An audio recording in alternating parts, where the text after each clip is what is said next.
everybody, and welcome to this very special episode of Healthy AF. Actually, this is a topic that's near and dear to my heart. September is National Recovery Month.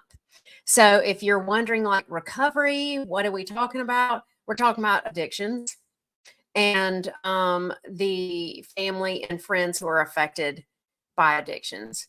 For me, this is a personal topic, as I have some friends who have suffered from alcoholism. I have some friends who are in recovery. I have some friends who are still drinking. I have some friends who have passed away. So it's been a interesting 2 years for me entering into recovery. And I thought that I would share that here with you, because we might think that you don't know anybody who's an alcoholic. You might think that you're not an alcoholic, but chances are you know somebody, and you might just be an alcoholic yourself. And that's okay, and there's help.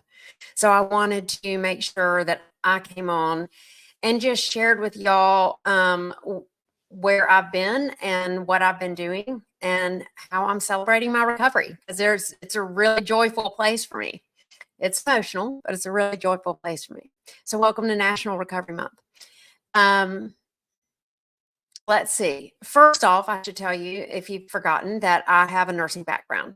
So for years, my only perspective about what an alcoholic was an alcoholic who was in some end-stage liver failure, or really in the depths of struggling with what the ravages of the disease does to your body.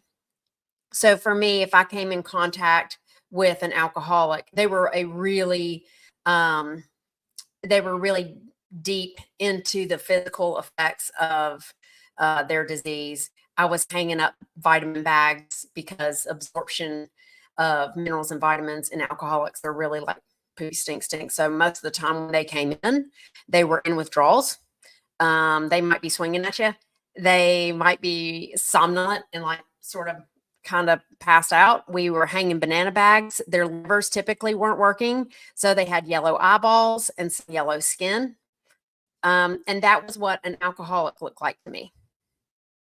That's really not the only way an alcoholic can look, okay? But that's the only concept I have. I've talked to other people, and they've said things like, oh yeah, the guy who lives under the bridge, he's the alcoholic. And he might be, but the reality is the mom who's at home, she might be an alcoholic too. And that's okay. And there is help. I'm going to say that about 50 times on this podcast. So in my nursing career, we used a CAGE assessment tool. It's a quick tool. And if you are listening and you are wondering if you might have a problem with alcohol, or if you know someone who might have a problem with alcohol, here's a 4-question assessment tool that can point you into the right direction.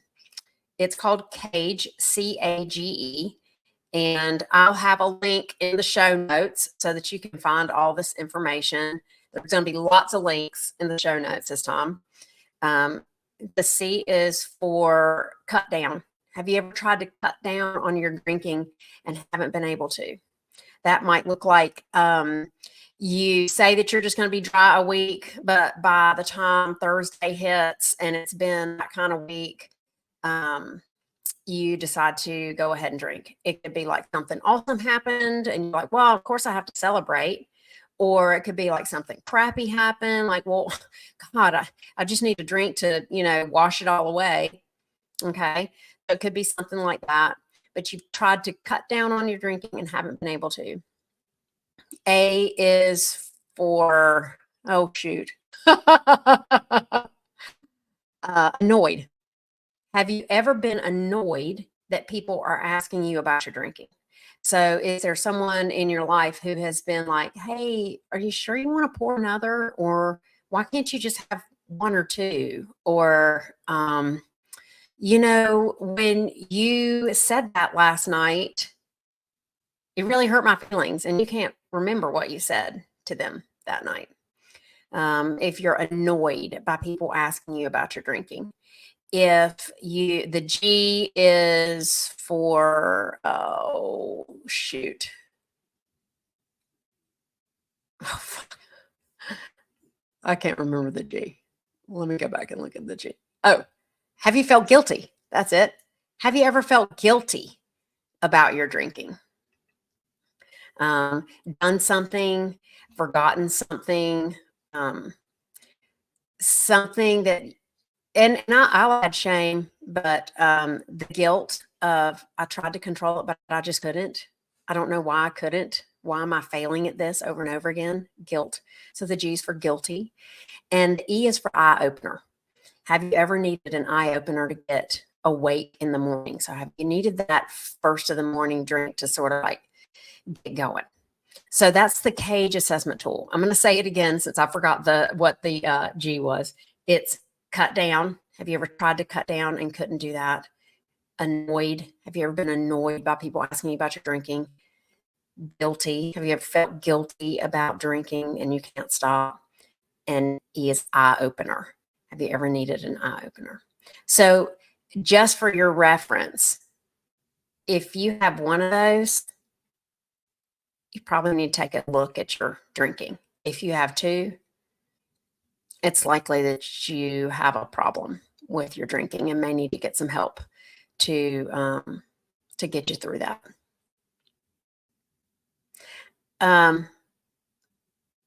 One thing that really sits on me as a non-alcoholic drinker, in fact, I'm sober now. I've been sober for a year, but I didn't have a problem with alcohol. It was an easy cut to make for me. With a healthcare background, I thought that I knew what alcoholism looks like. I didn't know. So I did the CAGE assessment on a friend of mine, and the score was there. And I still couldn't believe that assessment tool because I thought, but they're really functional and they're really a go-getter and they're put together and they've got plenty of money and they seem healthy and they're really nice. Well, that too can be an alcoholic. So a few years ago, my counselor actually said to me, hey, Amy, are you ready to address your codependence? Codependency is a way of thinking and behaving that is rampant in addiction, whether it's to food or gambling or alcohol or drugs or people or obsessive thinking, right? Like all of that falls into that category, codependency. And I was having a hard time with it.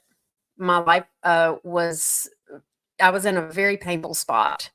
I think I've alluded to some of this before on this podcast, and there's no need for me to share the whole story, but it was a tough time. It was probably the hardest couple of years in my 51 years is when I chose to like get serious about this codependency and look at how addiction fit into that for me.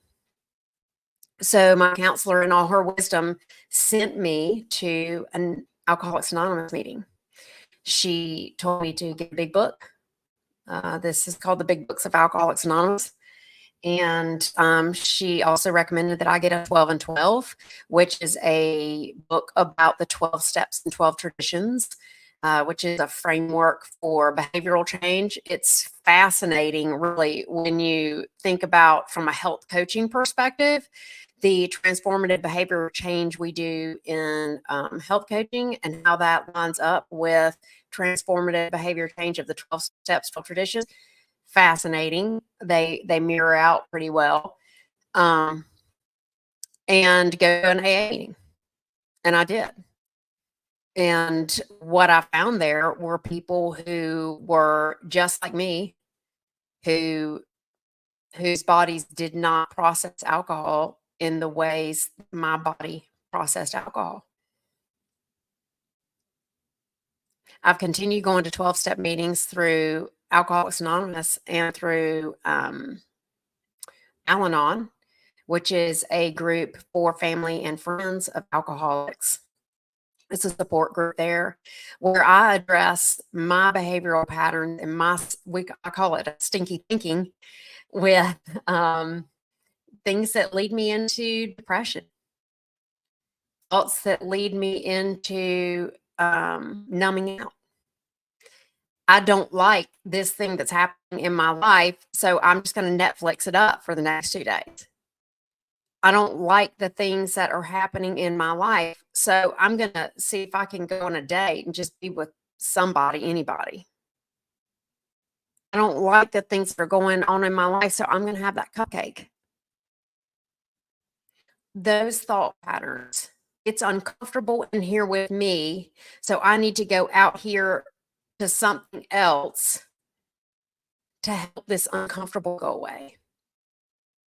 Now, you'd be hard pressed to convince me that all of us don't struggle with that. I know we all struggle with that in some capacity.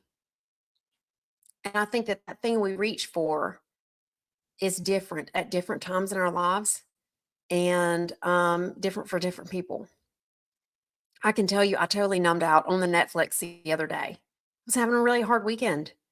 The thoughts in my head were that I didn't belong. I didn't belong anywhere. And that was painful for me. So me and the British the British Mysteries on PBS, we had a date. I mean, like all day on Saturday and Sunday. And that's how I sort of like numbed out from that. Well, what if it's alcohol? What if it's people? What if it's drugs? So welcome to National Recovery Month.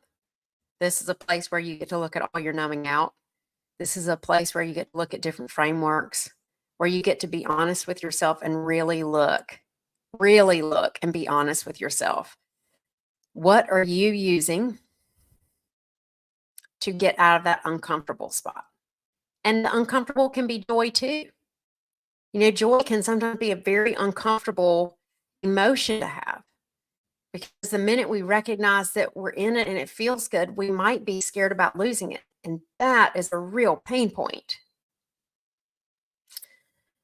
So I told my producer, Moose, I'm like, this podcast is going to be a ramble on, and it kind of is. So I told you a little bit about what my experience has been with alcoholics. I have been so inspired. I have learned so much. I am in awe of so many people who are alcoholics and are recovering. This book, Alcoholics Anonymous, the big book of Alcoholics Anonymous, opened my heart and gave me so much compassion for people who are struggling with a different addiction than I do. You know, my addiction might be sugar and the Netflix. It's really no different. Theirs just has a different impact. So when you read through this book, the first 164 pages will give you a good idea of what types of alcoholics there are, how they struggle, and how it's different from other people, and how it's very same to other people. And I'd encourage you to pick up a book and do a little reading. If you can't afford this book, you can find this book online for free. There's a ton of AA resources. And you know, AA is not the only way to get sober, and it's not the only way to understand alcoholism. It was a good place for me to start, and I personally love that program and the 12 steps. Al-Anon has been a fantastic way for me to heal, for me to recognize what patterns that I have in my behaviors that are not healthy for me, and recognize when someone else is suffering and what's the best way for me to have sanity around them. If someone in your life is suffering, it's hard. It's hard to be around that all the time. I know even when, as a mommy, even when my kids were suffering, from that moment of um, they had their first breakup, or they had their first bad grade, or they're struggling with an eating disorder or depression and anxiety, from the smallest things to the biggest things. It's so hard to be beside them and supportive and compassionate and not lose your whole sense of self trying to help them with their problem. It's not your problem. It's their problem. I promise you, you have enough problems of your own. You don't have to pick up anybody else's. The 12 steps helped me do that. So there's another assessment tool through AA that I wanted to read off to you. There's no way I can memorize all this, but just listen to some of these questions. Maybe you can relate or not. Have you ever decided to stop drinking for a week or so, but only lasted for a couple of days? Do you wish people would mind their own business about your drinking? Stop telling you what to do. Have you ever switched from one kind of drink to another in the hope that this would keep you from getting drunk? Have you ever had a drink upon awakening during the past year? Do you envy people who can drink without getting into trouble? Have you had problems connected with drinking during the past year? Has your drinking caused trouble at home? And I'd say if you're a young person, has it caused trouble for you at school or in your grades? Do you ever try to get extra drinks at a party because you do not get enough? Do you tell yourself you can stop drinking anytime you want to, even though you keep getting drunk when you don't mean to? Have you missed days of work or school because of drinking? Do you have blackouts? And have you ever felt that your life would be better if you did not drink? So that's the assessment tool that comes off of AA.org, their webpage. There are so many ways you can assess yourself, and at the end of the day, only you can say if it's a problem for you or not. But there are so many ways for you to get help. You're not by yourself. Whether it's a friend or family member who is struggling and that struggle is impacting you, your attachment to that struggle is causing you to lose time at school or work, causing you to behave in activities that don't feel good, there is help. And there's plenty of ways to get it. Friend to friend, I would say pick up a big book and read the first 164 pages and see if it speaks to you. My counselor said, get that book, and every time you read the word drinking, I want you to think obsessive thinking. She said that that was the biggest thing that I struggled with. That self-talk, that critical running narrative. This has helped me with that. So I would never say that this is a bad read for anyone. I'd say it's a really good read for everybody. And hopefully that can either open your eyes to something that you'd like to deal with and make a change in your life, or give you some compassion for people who are struggling, because we all need that. So happy sobriety month. I could ramble literally for days and days and days about the shift that my involvement in 12-step programs with Al-Anon and AA have given to me, and the hope that I have that all people have that kind of shift in their lives where they can take responsibility for themselves and find joy and be of service to other people. Happy Sobriety Month. If you liked this podcast, please like it, share it, subscribe it.